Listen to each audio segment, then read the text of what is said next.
Hinkuna hando sani kala jirbi iddu cimsi handora jiri zambar foda zango taci da wata cin taci kanga sabanda jirbi waran kacin da taci jun handora jiri zambar hinka da waran kacin da hinza za na bisa hayyan wonge ka hinkuna. Hinkun labarora an gama kan Najeriya Arewa furta jinfuna kan gace Alhaji Yarima Shattima. Ane kobi yawan kulkai gona gate Ahmed Bola Tinubu koi tarase inge ga yankar alwata kan anfonda tan. Hinkuna asiptono ina jinfuna ha matakan Najeriya labu koi tajo Bola Ahmed Tinubu gona ginga koi tarate da a cabi kan labu koyo gona gatangam yadin aganda berei koi taredo harei.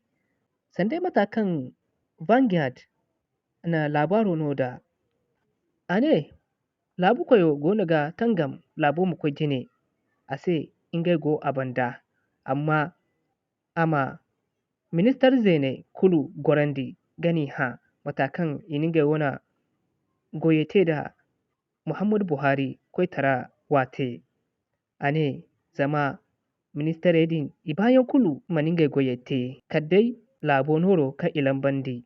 Ayega tonton ane inge gona gadi barmai Bola Tinubu koi tarara kan inge mandi jira hakku kan bisa. Ane jira hakku kan bisa Najeriya labu koi zena Muhammadu Buhari ana ministar edake ga kamba koli gini guna igona gate hanka inge ba ane wadi nunan labo ye banda.